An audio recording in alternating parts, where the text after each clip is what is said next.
What's up? Mike B at Bombero Bus. I'm out here messing with Roxanne, doing some things, and I'll show you what it is. That's what it is, some LED lights. No, that's not really what it is. What it is hooking up an auxiliary battery with an isolator in between them, so that these lights, which were originally connected to main battery, are now hooked up to a leisure battery that they can be turned on when the bus is not running. So that's what this video is about. And I did order a battery isolator. In this case, I went with the battery doctor. So there's my main battery now sitting nice and neat in that tray, and there's always been this extra area on the other side for just that, a leisure battery. So what I want to do is get a leisure battery put in over there and run everything in the back of the bus off of it, so that when I'm parked and the ignition is off, I don't have to worry about draining my main battery. It'll be running off of this auxiliary battery. And the good news about this one and why I chose the battery doctor is, if this main battery ever fails me and doesn't want to start the bus, you can reverse the current from your leisure battery with that battery doctor and actually jump your own car. So that one was a big plus for me. So let's get started and see how this goes. There's the package it came in. I got mine on Amazon. It's the battery doctor 150 amp 12 volt battery isolator. So if you have a VW old school and you're running a 6 volt generator, I don't think this will work, but I have the 12 volt alternator in mine, so we're good to go. Water resistant, not waterproof. The priority charging goes to the starting battery. That's good. Once that battery reaches, I think it's 13.8, then it will automatically start charging your leisure battery. On the other side of the package is a nice little diagram of how it's going to go. Right now, all I have is my starting battery, but I'm going to hook it up inside a battery tray. And then in that tray will still be the starting battery with the battery doctor snugged up beside it.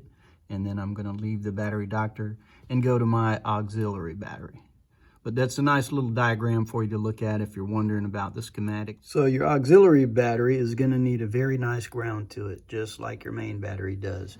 Here I am making one up, and I'll just show you a quick way that I am getting it done. Using a kind of DIY method. But initially, I'm just using 4 AUG jumper batteries. Got these on sale at Walmart. So what I'm doing is just pulling them apart and using the lengths necessary. But let's get back to making up this. Here is going to be the ground for my auxiliary battery. You can see there's no end to this one. I'll show you how to do it.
There's the battery doctor. I'm going to use the bracket on it and hook it straight to that battery.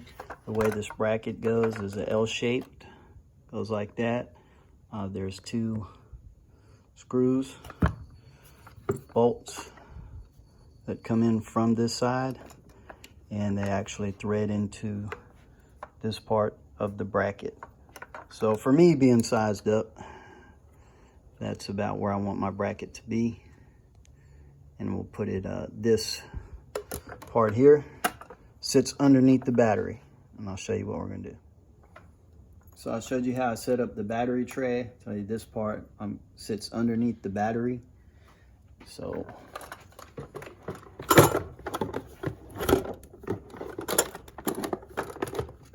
and that's already holding it snug, but if you leave a little tab on the top like that right there, this handle will even slide down over the top of it like that. And that's pretty snug, so that's where I'm going to keep mine. It's protected in here from heat and from any blow-by oils. And on top of that, you're going to have this tray, this divider that came with this, and it actually fit pretty snug right there. So this battery not going to move, and the battery doctor fits in there nice and snug.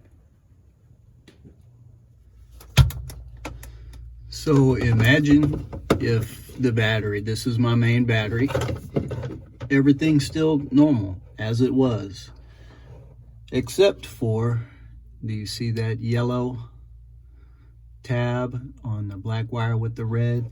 I've added that. That is the positive terminal to my battery, and I've got that cable coming off of that positive, and it's going, I've left myself some slack, follow it around, see it circles around and then dives down.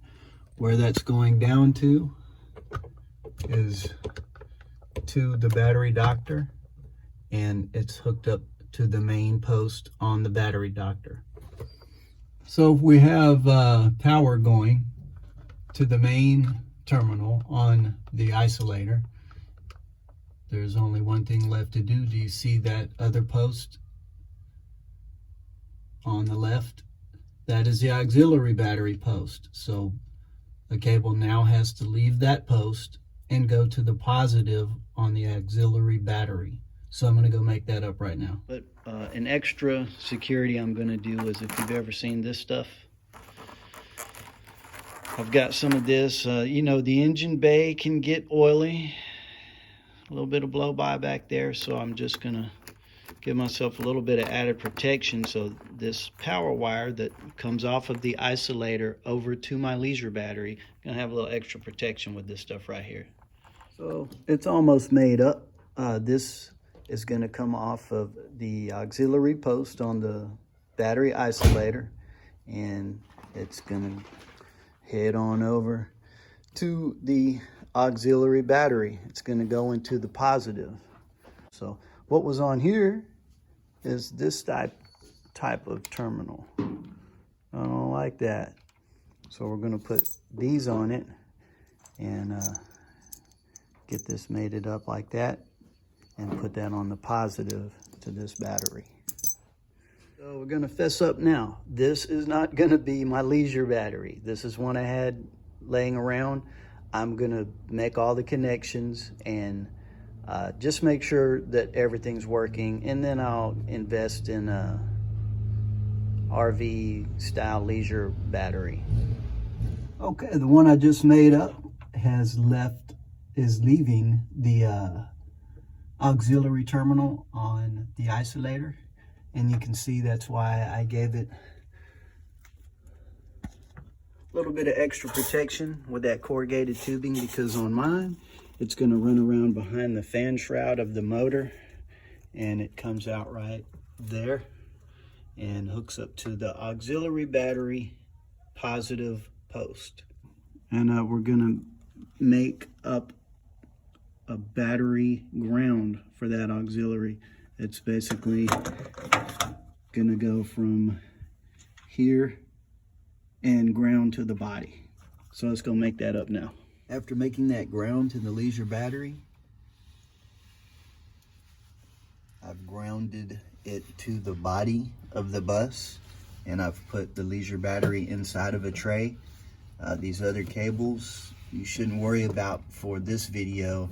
I hooked those up. They're going to something else, a fuse box that I'm going to be running some other things off of. All right, it's done. And whether or not you were able to follow my installation, I wanted to put this quick drawing up here to give you the gist of things. So, of course, your alternator is charging your main battery. Well, you want to borrow some of that juice and send it over to your leisure battery. So how do you do that? You're going to have a cable coming off of your positive on the main battery. It's going to go to the battery doctor. The battery doctor is going to act as a switch of sorts, but it's going to send that power over to your leisure battery, where it is received on that positive terminal. Of course, both the leisure battery and the main battery need to be grounded to the body of your car. The battery doctor is special in the sense that it can also reverse the current between these two. Should the main battery die because you left your headlights on, you can reverse the current from your leisure battery over to your main and get yourself out of a jam without needing to jump from anyone else. One thing that's not in this picture that is still need to be done on mine in the bus is fuses need to be here and here. You need to fuse those hot wires coming out of both sides of the battery doctor, I think. Although this picture only shows a fuse on the one side, I highlighted it. It's called BT950-P1 fused terminal, or an inline fuse. They're only showing it on one side. They're only showing that fuse on the auxiliary battery side, but I'm going to put it on both sides. I'm not a professional electrician. In fact, I don't even know what that is, a BT950 fused terminal. I just know that I have two 60 amp inline fuses coming, and when I get them, I'm going to fuse both sides of my battery doctor. So you should find other sources for your information. Don't rely just on this. Like I said, I'm not a professional. I'm willing to take these risks for my application on my bus. You should seek other information and do a little research to what is best for your application. And I would fuse as many things as possible just to be on the safe side. So that's what I'm going to do. I'm waiting on my fuses to come in, and there's nothing left to do here but add those. And this video is done. But I wanted to show you real quick why I put this leisure battery in. And if you remember earlier, I said I got some wires coming off of my leisure battery now. What they do is go through another one of those corrugated tubes. And if you happen to have a Volkswagen bus under where my spare tire went, there was already a hole. So I ran it through there, and basically now power is coming up through that to the back of the bus, which I've put to a fuse box. Right now there's only one fuse in there. It's running the LEDs that I have in those slots, and it's also running my inverter. So I'm gonna maybe make a video on that, but I want to run this setup for a while and maybe do a review on how the battery doctor and maybe even this inverter is doing. But that's going to be it for now. If you enjoyed this video, please feel free to like and subscribe.